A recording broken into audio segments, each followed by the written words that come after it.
Hello everyone. This is the session 2 of the 72nd BPSC Combined Competitive Examination का flagship mentorship programme मार्गदर्शन। अगर आप लोगों ने पहला इसका सेशन देखा है तो वेल एंड गुड, अगर आप लोग उसको फॉलो कर रहे हैं तो और भी बढ़िया है, और अगर ये आप पहली बार देख रहे हैं तो मैं आपको एडवाइस करूंगा कि आप जाकर के एक बार सेशन 1 देखें, उसके बाद सेशन 2 पे आए। हम लोग क्या करते हैं इसमें कि प्रॉपर क्या स्ट्रक्चरिंग होनी चाहिए हमारी प्रिपरेशन की, कैसे हम लोग जो सही ट्रैक है उससे डेविएट ना हो, और किस तरीके से हम लोगों को आगे बढ़ना है, इस बारे में यहाँ पर हम लोग बात करेंगे। ठीक है, ये आपका सेशन 1 वाला था। सेशन 1 में हमने क्या किया था, कुछ आपको डायरेक्शंस दिए थे कि किस तरीके से क्या करना है, कितने अटेम्प्ट लेने हैं, क्या है, बहुत चीज बताया गया था। और दूसरा इसमें यहाँ पर हम लोग क्या कर रहे थे कि टारगेट बेस्ड सिस्टम अप्रोच लेके चल रहे थे, जिसमें कि आप लोगों को मंथली मतलब 15 दिन का एक टारगेट दिया गया था, और इस टारगेट के हिसाब से हम लोग आगे कर रहे थे। और जैसा कि आप लोग को दिखाऊं तो ये हमारा टारगेट था कि हम लोग बिहार स्पेशल पूरा कंप्लीट कर लेने वाले थे। केमिस्ट्री में हम लोगों ने atomic structure, metals and alloys, non metals और फूड प्रिजर्वेशन, ये 4 टॉपिक्स कवर किए। बायोलॉजी में विटामिन और मिनरल्स, कंप्लीट जो बीमारी है वो कवर किया गया, जिसका कि आपने अपना एक शॉर्ट नोट्स भी बनाया। और मॉडर्न हिस्ट्री में हम लोगों ने प्री मॉडर्न कंप्लीट किया। प्री मॉडर्न में मतलब आपका सोशियो रिलीजियस रिफॉर्म्स तक खत्म हो गया था, और उसके बाद हम लोग अब कांग्रेस की फॉर्मेशन ये सब के बारे में बात करने वाले थे। ठीक है, एक चीज आपको देखिए, जैसे अगर यहां दिखाऊं ना, एक सेकंड जरा सा, ये आप लोग देख पा रहे होंगे, ये हमारा एसएफजी ग्रुप है, जिसमें आप देखिए तो लगभग 2500 आपको इमेजेस दिख रही हैं केवल लास्ट के 10-12 दिन की। तो लोग बहुत सीरियसली इसको फॉलो भी कर रहे हैं, और प्रॉपर प्लान बना करके कि मतलब आज पढ़ने से पहले ही कि क्या क्या पढ़ना है उनको बना करके लोग ग्रुप में डाल देते हैं, फिर कितना उसका प्रोग्रेस रहा उसको टिक करके डालते हैं। तो बहुत हद तक जो मेरी एक मीटिंग भी हुई थी, जूम मीटिंग हुई थी, मतलब टेलीग्राम पे ही मीटिंग हुई थी, उस पे हम लोगों ने ये डिस्कस भी किया था कैसे ये काफी अच्छा इंपैक्ट लेकर के आ रहा है उनके प्रिपरेशन में, क्योंकि अकाउंटेबिलिटी बनी रहती है, और यही अकाउंटेबिलिटी सबसे इंपॉर्टेंट फैक्टर है। ठीक है, तो अब हम लोग क्या करते हैं, आपका स्टार्ट करते हैं सेशन 2। सेशन 2 में हम लोग देखेंगे क्या क्या करना है, कैसे करना है, किस हिसाब से करना है। ठीक है, ये सब करने से पहले ना आपको बस एक चीज बता दें कि जो भी आपने यहाँ पर टॉपिक्स अपने कंप्लीट किए हैं, आपको इनका रिवीजन बहुत अच्छे से करना है। या तो आपको डेली सोते समय इसको रिवाइज कर लो, जो भी पढ़ रहे हो आप, जो जब मतलब देखो, कोई जरूरी नहीं कि आप यही सब फॉलो किए हो, आप कुछ और भी फॉलो कर सकते हैं अपने वीकनेस अपने स्ट्रेंथ्स के हिसाब से। पर जो भी पढ़ रहे हो, या तो एक आदत डालो कि डेली सोते समय 1 से 2 घंटा रिवाइज कर लेना है, या फिर 2-3 दिन में एक बार एक सीटिंग ले लिया करो 3-4 घंटे का, या फिर सप्ताह में एक दिन रिजर्व रख लिया करो रिवीजन के लिए, ये अपने हिसाब से किया करो।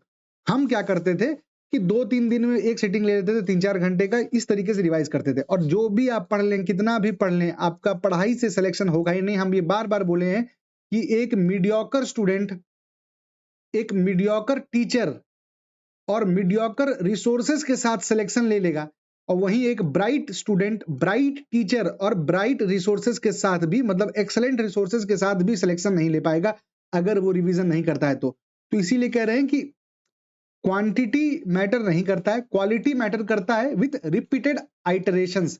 इस पे आप लोग हमेशा बहुत सीरियसली फोकस कीजिए इसको। ठीक है, देखिए कैसे करना है कि आप जो भी टॉपिक पढ़े ना, तो उस टॉपिक का ये हम आपको अपने प्रिपरेशन के टाइम का बता रहे हैं।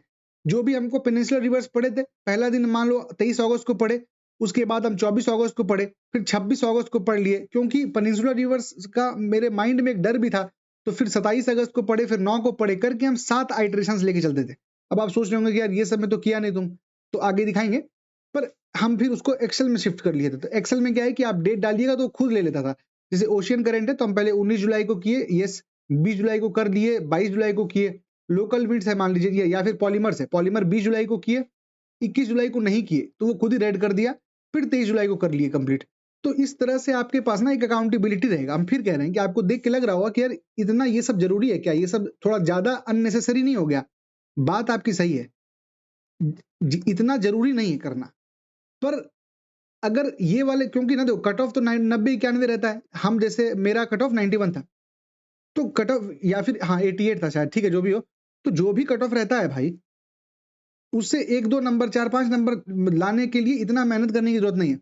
पर अगर ये चाहते हो ना कि प्रीलिम्स का जो पूरा कर्स है उससे ही हमेशा के लिए बाहर निकल जाओ, कि प्रीलिम्स कभी रुके ही नहीं, कोई भी एग्जाम दो, किसी भी पीटी का, पीटी मास्टर बन जाओ, तो उसके लिए तुमको थोड़ा सा एक्स्ट्रा एफर्ट डालना पड़ेगा। कुछ लोगों को तुम देखे हो कि हर बार पीटी निकाल लेता है, कुछ और निकले ना निकले, लेकिन पीटी हर बार निकालते रहता है। कैसे निकालता है वो लोग? यही तरीका है, रिवीजन से जो बेयर मिनिमम है, जो मिनिमम रिसोर्सेज है, उसको याद करके, ये तरीका आप लोगों को भी अपनाना है, ठीक है। अब कुछ लोगों का हम इससे पहले कि हम आगे सेशन में आगे बढ़े ना, कुछ लोगों का ये प्रॉब्लम था कि जो टेस्ट सीरीज चलना स्टार्ट हुई, जैसे आप लोगों में से कुछ लोग प्रयास का टेस्ट सीरीज दे रहे हैं, कुछ लोग एडुटेरिया का टेस्ट सीरीज दे रहे हैं, कुछ लोग बीसीडब्ल्यू का टेस्ट सीरीज स्टार्ट किए होंगे, जो भी है। अगर आप लोग बोलेंगे तो एक टेस्ट सीरीज के ऊपर मैं वीडियो बना दूंगा कि कौन सा टेस्ट सीरीज सही है, कितने टेस्ट देने हैं, सब्जेक्ट वाइज देना है, क्या देना है। पर यहाँ पर हम आपको थोड़ा बहुत बताएं ना, तो ये दिक्कत लोगों को आ रहा है कि टेस्ट सीरीज से अलाइन नहीं हो पा रहा है।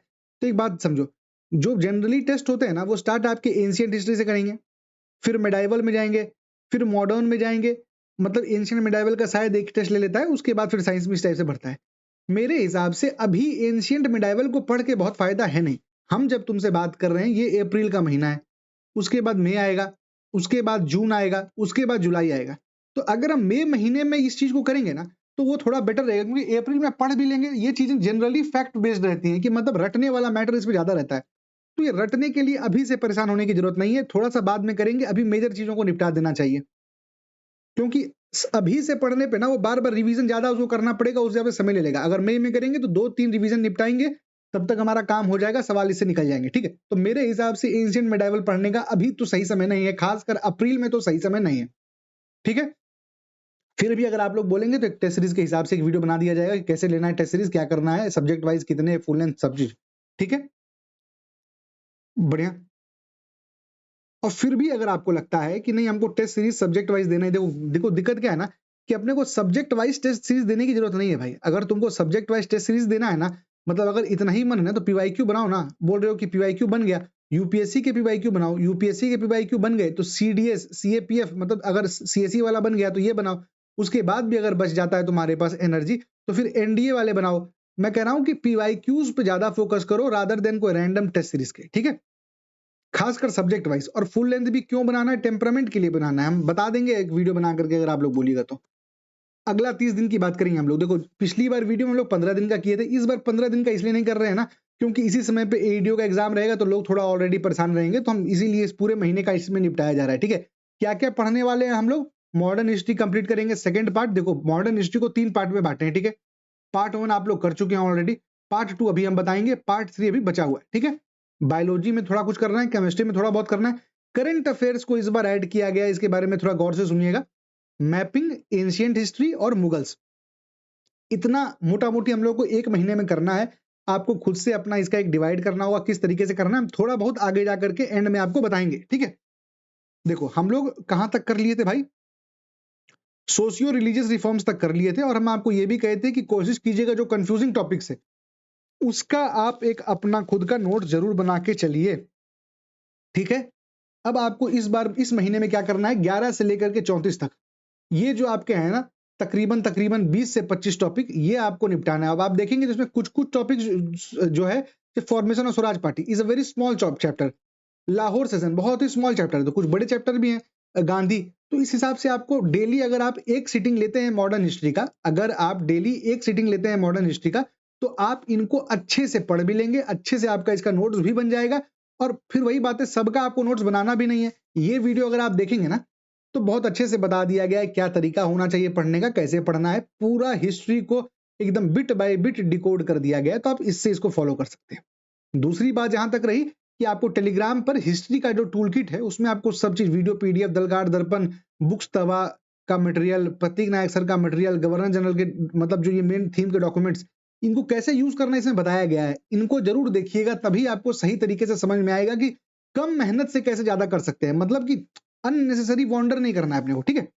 तो इतना हम लोगों को करना पड़ेगा, इतना आपको निपटाना है अगले 30 दिन में। फिर हम लोग वर्ल्ड मैपिंग करेंगे। वर्ल्ड मैपिंग में हमारे पास 6 कॉन्टिनेंट है मोटा मोटी, दोनों अमेरिकाज में आपका यहाँ पर नॉर्थ अमेरिका भी आ गया, साउथ अमेरिका भी आ गया, अफ्रीका करेंगे, यूरोप करेंगे, एशिया करेंगे, ऑस्ट्रेलिया करेंगे। अगर अंटार्कटिका है जैसा, देख लीजिएगा, उसका 2-3 ही चीज उसके में काम का है, 1-2 आइलैंड्स हैं वो काम के, ठीक है, देख लेंगे वो चीज।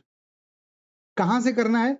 सुदर्शन गुजर सर का आप देखिएगा तो यूट्यूब पर ही आपको प्लेलिस्ट मिल जाएगा, कर लीजिएगा। वर्ल्ड मैपिंग 3.0 सर्च मारेंगे ना, तो आपको ये प्लेलिस्ट आ जाएगा। इस प्लेलिस्ट में आपको 30 वीडियोस है, पर इसमें आपको क्या ध्यान देना है ना कि इसमें वो हर कंट्री का लोकेशन और हर कंट्री का कैपिटल ये सब बताते हैं, जो कि बीपीएससी के हिसाब से या फिर स्टेट पीसीएस, कोई भी आप यूपी पीसीएस भी दे रहे हो तो उसके लिए उतना रिलेवेंट नहीं है। एक समय था जब यूपी पीसीएस में पूछा जाता था, अब नहीं पूछा जाता है, तो ये आपको करने की जरूरत नहीं है। तो इसमें आप बस ये ध्यान दीजिएगा कि उन चीजों को छोड़ दीजिएगा, जैसे कैपिटल वगैरह, मतलब सारे देश का नाम, उनके कैपिटल, वो सब आपको छोड़ देना है। और फिर घटना चक्र ज्योग्राफी का, देखो घटना चक्र ज्योग्राफी में 2 पार्ट है।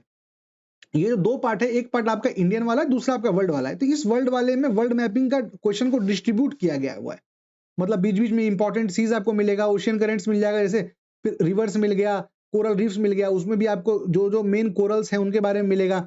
तो मतलब इनके बीच में आप देखेंगे ना, ग्रासलैंड्स हो गया, डेजर्ट्स हो गया, माउंटेन्स हो गया, तो या फिर आपका अर्थक्वेक हो गया, तो कौन सा वोल्केनो कहां पर है, ये सब इसमें से आपको निकाल करके आपको अपने नोट्स में ऐड कर लेना है। ये सर तो आपको पीडीएफ प्रोवाइड कर देते हैं, इनके टेलीग्राम चैनल पर आपको मिल जाएगा, है कि नहीं, पर हम श्योर कर लेंगे, अगर मिल जाएगा तो हम उसका लिंक अपने में भी डाल देंगे। और दूसरा आपको ये करके उसमें ऐड कर देना है, सेम नोट्स को प्रिंट करने पर उसको टॉप अप कर लीजिए पीवाईक्यू से, और 3 बार आपको सेम महीने में रिवाइज करना है। अगर आपको लगता है कि ये 30 वीडियो देखना और ये सारे घटना चक्र बना करके उसको निपटाना, ऐड करने में मेहनत ज्यादा लग रहा है, तो उसके लिए आप इस चैनल पर 5 वीडियोस डले हुए हैं भाई, 6 वीडियोस डले हुए हैं भाई। 35 मिनट का ऑस्ट्रेलिया है, 32 मिनट का साउथ अमेरिका, 53 मिनट का नॉर्थ अमेरिका, 1.5 घंटे का एशिया, 48 मिनट का आपका यूरोप और 35 मिनट का आपका अफ्रीका है। ये अगर आप कर लेंगे तो आपका हर चीज जो हम बता रहे हैं सब कवर्ड हो जाएगा। तो और इसके बाद आपको टेलीग्राम ग्रुप पर इसका पीडीएफ एक मिल जाएगा। इस पीडीएफ से आप क्या कर सकते हैं, जैसे देखो ये एक सवाल है कि ये दोनों टच करता है कि नहीं टच करता है, या फिर जो अपना यहां पर लाइन है ट्रॉपिक ऑफ ये आर्कटिक सर्कल वाला जो लाइन है, सॉरी एंटार्क्टिक सर्कल वाला लाइन है, वो कौन से ग्रासलैंड से टच करके निकलता है, ग्रांड चाको, ये पीवाईक्यू है। तो अब आपको जब आप पीवाईक्यू करेंगे ना, तो उससे आप ये चीजों को ऐड करना है, आपको वो हर चीज आपको यहां पर मिल जाएगा, एवरीथिंग, लिटरली हर चीज आपको मिल जाएगा। तो वो आप मतलब इसी का पीडीएफ आपको टेलीग्राम ग्रुप पर मिल जाएगा, आप यहां से भी करके इसको निपटा सकते हैं।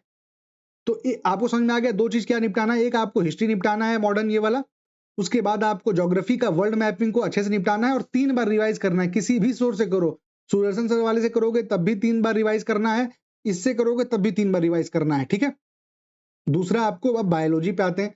बायोलॉजी पे आपको क्या करना है, हम लोग डिसीजेज एंड ट्रीटमेंट निपटा चुके हैं भाई, सबसे इंपॉर्टेंट टॉपिक है ये हम लोग निपटा चुके हैं पूरा, और हम लोग यहाँ पर विटामिन एंड न्यूट्रिशंस भी निपटा चुके हैं, ठीक है। इस बार हम लोग क्या करने वाले हैं, केवल 2 टॉपिक, एक आपका ह्यूमन एनाटॉमी और फिजियोलॉजी और दूसरा आपका प्लांट फिजियोलॉजी। इन दोनों को बहुत ही इज्जत से, बहुत ही ढंग से आपको कवर करना है। आपको खुद का रनिंग नोट्स बनाना है, शॉर्ट नोट्स प्रिपेयर करना है कंफ्यूजिंग टॉपिक्स का, और फिर आपको यलगार एनसीईआरटी सीट जो कि टेलीग्राम पर हमारे दिया गया है, उसमें क्या है ना कि जो जो इंपॉर्टेंट रिपीटेड थीम्स हैं उनके जो एनसीईआरटी एग्जाम्पलर के सवाल और उनके जवाब का लिंक अच्छे से हिंदी इंग्लिश मीडियम में डाल दिया गया है। कुछ कुछ ही चैप्टर से, 14 चैप्टर है पूरे साइंस का, उसको आपको निकाल करके इनमें से जो जो फॉलो करता है आपको उसको बना लेना है।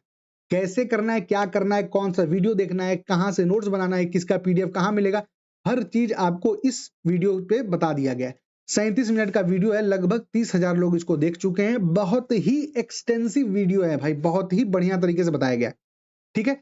करके आपको बायोलॉजी निपटाना है। देखो भाई, हम एक फिलॉसफी समझो, हम अभी जब बात कर रहे हैं ना, आपका अप्रैल मई जून जुलाई में तो आपका पेपर आ गया, तो जुलाई छोड़ दो, जुलाई आपका ऑलरेडी टेंशन में निकल जाएगा। 26 जुलाई है, आपको इतना चीज सेंसस ये वो अलग अलग रिपोर्ट पढ़ना पड़ेगा, बजट इकोनॉमिक सर्वे सब करेंगे, समय निकल जाएगा, छोड़ो उसको। अप्रैल मई और जून को भी हम कहते हैं छोड़ो, जून आपका ना एफएलटी और इंप्रूव करने में, मतलब मार्क्स को जंप करवाने में निकल जाएगा। आपको अप्रैल और मई को इतना अच्छे से इस्तेमाल करना है, इतना अच्छे से इस्तेमाल करना है कि आपका जो सिलेक्शन है ना, वो जुलाई के महीने में 26 जुलाई को जब आप एग्जाम देने जाते हैं ना, उस समय आपका सिलेक्शन नहीं होता है भाई। हम ये टेलीग्राम पर बताए भी थे कि सिलेक्शन आपका अप्रैल और मई महीने में हो जाता है। जो लोग अप्रैल और मई महीने में सर झुका करके टेबल कुर्सी पर बैठ करके 10 घंटा 12 घंटा, वर्किंग प्रोफेशनल 6 घंटा पढ़ लोगे तो सिलेक्शन हो जाएगा। इतनी अच्छी सीटें फिर नहीं आएंगी भाई, कब तक बार बार अटेम्प्ट परेशान हो जाता है आदमी। थोड़ा बाहर निकलना है भाई, उसे लाइफ एग्जाम से बाहर भी है ना भाई, लगता है पूरा जवानी खा जाएगा ये एक बीपीएससी। तो एक ही बार क्यों ना 3 घंटे एकदम मतलब 3 महीना ऐसा पूछ देते हैं कि सर खुद की नजर में भी खुद की इज्जत बढ़ जाए, माँ बाप की नजरों में भी मतलब खुद की इज्जत बढ़ जाए, और थोड़ा हम भी लाइफ में हल्का आगे बढ़े। समझ रहे हो? तो अपने को ह्यूमन और प्लांट ये दोनों अच्छे से निपटा लेना है, हर चीज इसमें बता दिया गया है। अब बढ़ा बात करंट अफेयर का। करंट अफेयर में देखो दिक्कत क्या हो रहा है भाई, कि लोग कह रहे हैं ना कि सर करंट अफेयर हम जब ईयरली का समय आता है ना, एडुटेरिया 1 महीने पहले निकालता है, अब उस 1 महीने में हमको सब रिवाइज भी करना है और उतना याद भी करना है। भले ही 120 पेज का है, भले ही आप हाईलाइट करके मैगजीन डाल भी दे रहे हैं, पर फिर भी दिक्कत होता है उसको याद करने में। तो हमको क्या करना चाहिए? क्या हम मंथली करंट अफेयर पर आ सकते हैं? फिर आपको बोलेंगे, अगर आप लोग कमेंट कीजिएगा तो हम बहुत तरीके से current affair monthly versus yearly का एक वीडियो बना देंगे कि अगर आप मंथली कर रहे हैं तो किन चीजों पर ध्यान देना है, अगर आप ईयरली कर रहे हैं तो आपको किन चीजों पर ध्यान देना है, कौन सा बेस्ट मंथली मैगजीन है, हर चीज आपको बता दिया जाएगा। ठीक है? रहा बात ना, अगर आप देखिएगा तो करंट अफेयर के बारे में इस वीडियो में बताया गया था, पर मंथली में आप देखेंगे तो एक विजन आईएएस है, एक परफेक्शन आईएएस है, एडुटेरिया है और फिजिक्स वाला है। फिजिक्स वाला का बीपीएससी वाला जो भी हो, इनका मंथली मैगजीन थोड़ा सा इज्जत वाला है। पीआईएस बीच में डिसकंटिन्यू कर देता, अभी वापस से कंटिन्यू किया है। विजन का चल ही रहा है ऑलरेडी, और आपका एडुटेरिया वाला तो है ही। इसमें देखो बात क्या है ना, कि विजन वाले का कॉस्ट अच्छा है, बिल्कुल अच्छा है, पर आप जिस एग्जाम के लिए दे रहे हैं ना उसके लिए अच्छा नहीं है। अगर आपके मन में ये टारगेट है कि हमको इस साल बीपीएससी दे करके अगले साल यूपीएससी तो देना ही है, तब आप भले ही इस विजन को देख लीजिए। पर अगर आप प्योर बीपीएससी एस्पिरेंट हैं तब आपको इन विजन के ऊपर नहीं जाना चाहिए, इसका कॉस्ट बेनिफिट रेशियो कम है। परफेक्शन आईएएस ठीक है, पर पिछला कुछ टाइम से वो डिसकंटिन्यू हो गया है, तो उतना भरोसा हमको नहीं हो पा रहा है। पर्सनली आप फॉलो करना चाहें तो कर सकते हैं। मेरे हिसाब से एडुटेरिया और पीडब्ल्यू दोनों बढ़िया हैं। अब एडुटेरिया वाले का क्या फायदा है ना, कि वो लोग मंथली वाला भी देना स्टार्ट किए हैं, मतलब पहले भी देते थे करंट कॉन्सेप्ट करके, जो कि टेस्ट सीरीज के हिसाब से वो दे देते हैं। तो अगर आप करंट कॉन्सेप्ट को उसके साथ निपटाते जाएंगे, और हर जब जब उसका टेस्ट होता है, या तो आप टेस्ट खरीद लिए हो, या फिर आपको टेलीग्राम पर कहीं मिल जाता हो, या कहीं किसी तरीके से, क्योंकि आप देखेंगे तो कुछ टेस्ट वो लोग खुद भी डाल देते हैं, मतलब जो भी हो, अगर आपको कहीं मिल जाता है तो आप उससे निपटा दीजिएगा। या फिर आप पीडब्ल्यू के मैगजीन से भी कर सकते हैं। पीडब्ल्यू का मैगजीन करने का दोनों अच्छा है। एक एग्जांपल दिखाते हैं आपको, रुको।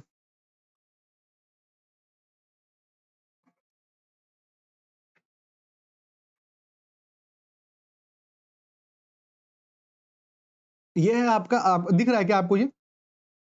ये जो मैगजीन है भाई, ये आपका बीपीएससी वाला का मैगजीन है। ठीक है? इसमें आप देखिएगा दिसंबर महीने का ये से, ठीक है, दिसंबर महीने का है। अगर आप मंथली करना चाहें तो इससे भी कर सकते हैं। इसमें आपका क्या है भाई, लगभग आपका 120 पेज, कितना है देखो ना, लगभग आपका 124 पेज है। अब इस 124 पेज में क्या है कि 90 पेज के लगभग आपका है प्रीलिम्स, या 80 पेज के लगभग आपका प्रीलिम्स है, और बाकी मेंस है। आप ये करना चाहें तो ये भी कर सकते हैं। और दूसरा आपके पास है करंट कॉन्सेप्ट, एडुटेरिया वाला, देखे होंगे आप लोग ये करंट कॉन्सेप्ट, ये उन लोग खुद टेलीग्राम ग्रुप पर डाले थे। ठीक है? तो आप इनमें से कोई भी एक चाहें तो आप अपना निपटा कर सकते हैं। मेरा मानिएगा अगर कि हम कौन सा कवर करें, अगर हमसे पूछ करके कर रहे हैं, या फिर अगर हम दे रहे होते एग्जाम, तो हम एडुटेरिया वाला करते। क्यों एडुटेरिया वाला करते? क्योंकि थोड़ा हमको बेटर लगता है, सवाल इससे जनरली ज्यादा लड़ता है बाकी पेपर से। और दूसरा है कि फिर इसी का फिर मंथली भी आएगा, ईयरली भी आएगा। तो अगर हम ये मैगजीन करेंगे ना, तो फिर हमको टेंशन रहेगा कि उसका ईयरली वाला भी कर लें क्या। पर अगर हम ये कर लेंगे ना, तो हमको ईयरली का टेंशन नहीं रहेगा, हम बस ये करेंगे, एसकेसी सर का वीडियो देखेंगे, अपना रिवाइज करेंगे, आगे बढ़ जाएंगे। और अगर हमको ईयरली पढ़ना पड़ भी गया ना, तो सेम यही चीज दिया रहेगा, तो हमको बड़ा आसानी से, मेरे लिए कुछ नया नहीं रहेगा, तो बहुत जल्दी हो जाएगा, आसान हो जाएगा काम। ठीक है? तो दोनों में से आपको जो मन करे आप पढ़ सकते हैं, दोनों बढ़िया है, उसमें डाउट नहीं है। पढ़ना कैसे, उस पर ध्यान दीजिए। इसमें क्या बढ़िया बात है कि आपको कंटेंट्स, एडुटेरिया वाले में बढ़िया बात क्या है कि जैसे मान लो नेशनल इवेंट्स है, ठीक है, तो नेशनल इवेंट्स का आप क्या करेंगे ना, अगर आप प्रिंट नहीं भी निकाल सकते हैं मान लीजिए, तो आप ये कर सकते हैं कि सिर्फ इनका मतलब कंटेंट्स का प्रिंट निकाल लीजिए, और फिर यहीं से आप Indian Navy receives Udaygiri and Himgiri stealth frigates, अब इसके बारे में आप खुद ही यहीं से आप एक्टिव रिकॉल कर सकते हैं कि आप उस पर क्या पढ़ें। समुद्र से समृद्धि प्रोग्राम आप यहाँ पढ़िए और रिकॉल कीजिए, अच्छा ये किस डिपार्टमेंट का है, किस मिनिस्ट्री का है, कौन से ऑर्गेनाइजेशन का है, क्या है उसके बारे में। प्रोजेक्ट विजय का 15 साल हो गए, ये प्रोजेक्ट विजय किस चीज के बारे में है। तो इस तरीके से आप एक्टिव रिकॉल करने के लिए इसका कंटेंट्स को ही अच्छे से इस्तेमाल कर सकते हैं। मेरे हिसाब से हम इसमें क्या कहे हैं इस बार, मतलब इन दोनों में से कोई भी आप एक ले लेंगे ना तो कोई दिक्कत नहीं है, दोनों बढ़िया है। हम क्या कहें इसमें आपको, इस बार आपको सितंबर 2025 और अक्टूबर 2025 इन दोनों मैगजीन को आप अच्छे से इस बार निपटाइए, सितंबर और अक्टूबर को अच्छे से निपटाइए। 60 पेज के लगभग का मैगजीन है, आपको साल मतलब 2 बार कवर करना है, ठीक है? मतलब हाँ, आपको 2 बार कवर करना है। तो कैसे करेंगे आप 2 बार कवर? 15 दिन में आप करेंगे सितंबर, 15 दिन में आप करेंगे अक्टूबर। 15 दिन में सितंबर कैसे होगा? 10 + 5, 10 दिन में आप 6-6 पेज पढ़ करके एक बार में खत्म कर दीजिएगा और फिर सेकंड रिवीजन में 12 पेज, क्योंकि अब आपके पास हाइलाइटेड है और आपको पता है कुछ-कुछ बातें, तो 5 दिन में आप 12-12 पेज करके निपटा देंगे। तो डेली अगर आप 1.5 से 2 घंटे पढ़ते हैं, 1 घंटे भी अगर आप पढ़ते हैं करंट अफेयर, तो आपका सितंबर और अक्टूबर महीने हो जाएगा। ऐसे ही धीरे-धीरे करते-करते आप मंथली करंट अफेयर भी निपटा सकते हैं। अगर आपको लगता है कि मान लीजिए आपके पास समय कम है, वर्किंग प्रोफेशनल हैं, बच्चे हैं आपके, पेरेंट्स का आपके पास रिस्पॉन्सिबिलिटी है, कुछ भी ऐसा है, तो आप करंट अफेयर वाली चीज को छोड़ सकते हैं, लास्ट में ईयरली कवर करवा दिया जाएगा। अगर आप लोग बोलेंगे ना, और अगर मेरा टाइम परमिट करता है, तो हम ये भी सोचे हैं कि अगर पॉसिबल होगा तो हम मंथली करंट अफेयर्स अपने यूट्यूब वीडियो पे ही कवर करवा दिया करें, कि कंप्लीट पूरा मैगजीन 2.5-3-4 घंटा जो भी लगेगा, एक वीडियो एक मैगजीन करके निपटा दिए कि लास्ट में आपके पास 12 वीडियो था, 12 वीडियो देखे, निकल गया काम आपका, ठीक है? ये हो गया भाई, यहां तक आपको करना ही करना है, ठीक है? अगर समझ गए, यहां तक आपको बढ़िया से निपटाना ही है। थोड़ा और अगर हम मतलब मेरे तरफ से अगर मानो बात को ना, तो एक केमिस्ट्री का भाई ये सब topics, atomic structure, physical and chemical changes, बहुत ही स्मॉल टॉपिक है भाई, देखने में लग रहा है बड़ा सा, बहुत छोटा टॉपिक है। इनऑर्गेनिक केमिस्ट्री अच्छे से, मेटल्स और उसके अलॉयज, इन 5 चैप्टर्स को आपको अच्छे से निपटाना है। फिर कैसे क्या पढ़ना है, हर चीज आपको यहाँ पर बताया गया, इस वीडियो में देखो, जाके कर लो। ये आप यहाँ से निपटाएंगे। फिर आपको 2 टॉपिक हम एकदम, अगर देखो क्या है ना कि यहाँ तक आते-आते आपका ठीक-ठाक पूरे महीने में क्रंच रहेगा। आपको हो सके आप लोग कुछ एडीओ का एग्जाम भी देने जाएंगे, नहीं देने जा रहे हैं, फुल टाइम एस्पिरेंट है, तब भी यहाँ तक आते-आते क्राइसिस हो जाएगा आपके पास टाइम का, क्योंकि आपको रिवाइज भी करना है। पर अगर आप ये दोनों चीज कर लेते हैं, तो फिर मेरे तरफ से आप जब जो बोलेंगे आपको वो, अगर आप ये दोनों भी निपटा देते हैं, इसमें आपको करना क्या है, केवल मुगल्स निपटा देना है भाई, और आपका एंशिएंट हिस्ट्री के स्टार्टिंग के कुछ चैप्टर्स, ये भी बस क्यों, देखो ये छोड़ दो, ये वाला छोड़ दो, ज्यादा हो जाएगा, पर मुगल्स निपटा दो भाई। मेरा ये है ना कि मतलब मेरा ये प्रोग्राम है कि जो एकदम जैसे मुगल हो गया, मौर्यन हो गया, ये सब चीजों पे हम सोचे हुए हैं कि थोड़ा आपको एक आइटरेशन ज्यादा करवाएं मुगल को, एक बार आपका जैसे मौर्य हो गया, इनको ज्यादा करवाएं, इसीलिए यहाँ पर मुगल डाल दिया गया है। ये भी आप निपटा दीजिए मुगल को, देखने में लग रहा है 10 चैप्टर छोटा छोटा है, बीच बीच के चैप्टर्स आपके, इसको निपटा दीजिए बढ़िया से, यहां तक कर लीजिए। कोशिश क्या करना है आपको कि मॉडर्न वाला मोस्ट इंपॉर्टेंट, बायोलॉजी करना ही करना है, केमिस्ट्री करना ही करना है, करंट अफेयर्स अगर वर्किंग प्रोफेशनल ये वो हो तो छोड़ देना मंथली, और अगर फुल टाइम एस्पिरेंट हो तो मंथली वाला ही कर लो, जल्दी हो जाएगा। मतलब जल्दी क्या, अभी से ही होना स्टार्ट हो जाएगा, नहीं तो लोग लास्ट के लिए वेट करते रहते हैं। मैपिंग करना ही करना है, एंशिएंट हिस्ट्री छोड़ सकते हो, कर लो तो बेस्ट ही है, और मुगल्स करना है एक्स्ट्रा, ठीक है? इतना आपको करना है अगले 1 महीने में। टेलीग्राम ग्रुप आपको एकदम नीचे आप देखेंगे तो आपको लिंक दिया रहेगा अपने एसएफजी ग्रुप का। अभी लगभग हमको लगता है कि 100 से ऊपर लोग हैं जो कि डेली कंसिस्टेंटली अपने टारगेट्स डालते हैं कि आज हम ये पढ़े हैं, कल ये पढ़े हैं, जिससे कि उनका अकाउंटेबिलिटी बढ़ रहा है। हम उन लोगों को पर्सनल लिंक भेज करके एक अलग से शॉर्ट ग्रुप बना दिया जाएगा, जिसमें कि हम मुश्किल से 100 बच्चे को रखेंगे, और इनके साथ ऐसा है कि ये खून मांगेंगे तो इनको खून भी दे देंगे हम। इनके सिलेक्शन के लिए अगर खून चाहिए होगा ना, तो हम अपना खून भी दे देंगे। इस लेवल का इनके साथ ये रहेगा कि हमको, मेरा टारगेट है कि कम से कम 75 से 80% बच्चा पीटी निकाले ही निकाले, किसी भी सूरत में। इस लेवल पे उनके साथ मिलकर के काम किया जाएगा, हमेशा अवेलेबल, ठीक है? तो कैसा लगता है आप लोगों को, ये बताइएगा। पीटी का सेगमेंट यहां पर खत्म हो चुका है। फिर अब हम देखो एक बात कह रहे हैं, अगर आप इस स्थिति में हैं कि आपका पिछले 3 बार से, पिछले 2 बार से 5-10 नंबर से पीटी छूट रहा है, अगर आप इस स्थिति हैं कि आप ढंग से हिस्ट्री साइंस सब निपटा चुके हैं, तो अब थोड़ा सा मेंस के बारे में बात करते हैं। पिछली वीडियो में हम लोग मेंस को बहुत अच्छे से डील किए थे। इस बार आपको क्या करना है भाई, 3 ऐसे लिखना है। देखो 4 सप्ताह है, 4 सप्ताह में 1 सप्ताह आपको हम छोड़ दिए, बचे हुए 3 सप्ताह में आपको एक एक निबंध लिखना है 10 पेज के। और अगर आप ये लिख लीजिएगा तो आप बोलिएगा हमको, तो आप उसी ग्रुप में, मतलब एसएफजी वाले ग्रुप में डाल दीजिएगा, हम उसको इवेल्युएट करके भी भेजेंगे, ठीक है? और आपको पॉलिटी से 3 टॉपिक मेंस के लिए करना है, प्रीएम्बल, फंडामेंटल राइट, डीपीएसपी और सेंटर स्टेट रिलेशंस। कैसे करना है इन टॉपिक्स को अच्छे से आपको बता दिया गया है, पर फिर भी एक सेकंड, खत्म हो गया क्या? फिर भी अगर आप बोलते हैं ना, तो आपको देखिए हम एक चीज बताते हैं कैसे करना है। क्या किए, पहले आप पीवाईक्यू खोले, ठीक है, डीपीएसपी की बात कर रहे थे हम लोग, थोड़ा छोटा कर लो, दिख रहा है क्या भाई स्क्रीन, एक सेकंड बताइएगा, हाँ दिख रहा है, ठीक है। डीपीएसपी, अब क्या करना है आपको, सबसे पहले पीवाईक्यू खोलना है, हर चीज दिया हुआ है टेलीग्राम पर, ये नहीं कि कहां से है, सब बता दिया गया आपको। डीपीएसपी मान लीजिए तैयार करना है, डीपीएसपी खोले, discuss the DPSP content in the constitution and state is important. तो फिर आपको यहाँ पर एक ब्लैंक पेपर लेना है, उसमें डीपीएसपी लिखना है, उसमें आप लिख दिए कि अच्छा एक पॉइंट है, एक पीवाईक्यू का एक डायमेंशन है कि इसको डिस्कस करना है, दूसरा डायमेंशन है कि अच्छा इसका इंपॉर्टेंस क्या है उसके बारे में बात करो, बहुत बढ़िया। इसका तीसरा डायमेंशन क्या है कि कौन कौन से डीपीएसपी आपके बिहार में इंप्लीमेंट हुए, तो लिख देना डीपीएसपी इन बिहार, ये भी लिख दिए, बहुत बढ़िया। फिर आपको क्या लिखना है कि अच्छा the DPSPs are not merely secret declarations but clear instructions to guide the policy of the state, बहुत बढ़िया।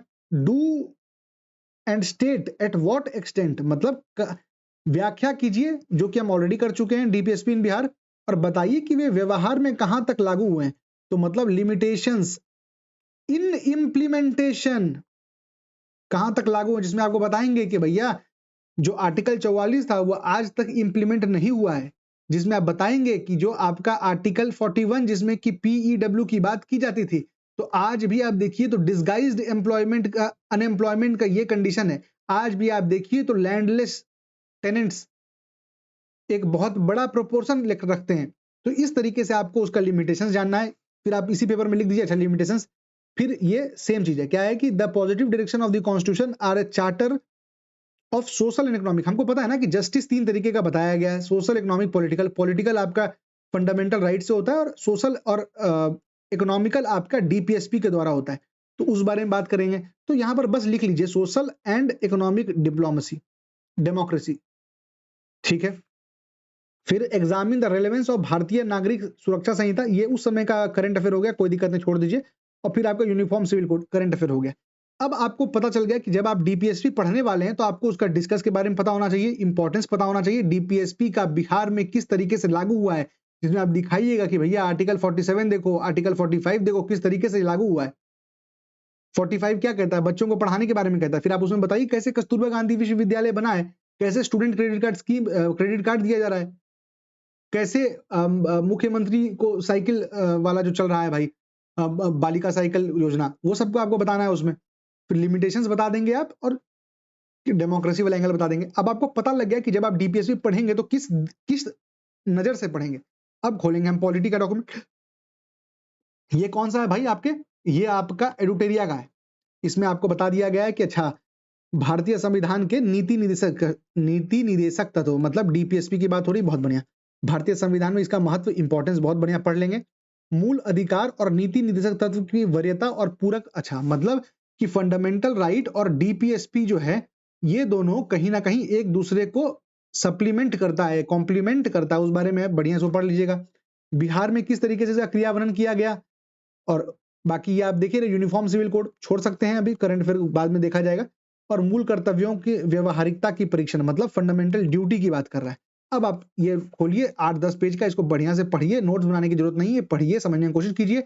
उसके बाद कोशिश कीजिए कि बस एक पेज में आप लिख पा रहे हैं क्या, इंपॉर्टेंस में क्या आप लिख पा रहे हैं इस चीज को, सोशल डायमेंशन ओपन करके, कि यार जो हिस्टोरिकल इनजस्टिस था वुमेन के साथ, उसको ठीक करने के लिए चीज लाई गई है डीपीएसपी, जिसमें वो कहता है कि equal ways for equal work दिया जाएगा, एक बेटर स्टैंडर्ड ऑफ लिविंग दिया जाएगा। पर फिर क्या आप उसके साथ ये बोल पा रहे हैं कि भले ही ये बात है, भले ही नेशनल हेल्थ पॉलिसी ये बोलता है कि महिलाओं में जो खून की कमी है उसको रोकना है, जो एनीमिया है, पर आज भी सच्चाई ये है कि 63% महिलाएं एनेमिक हैं, उनमें खून की कमी है।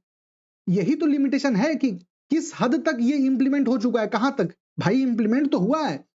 आशा वर्कर्स हैं जो ये कोशिश कर रही हैं कि उनका सही तरीके से इंस्टीट्यूशनल डिलीवरी हो, पर फिर भी ये दिक्कत आ रही है।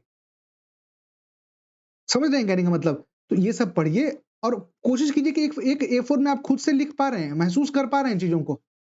इतना कर लीजिए भाई, काफी है।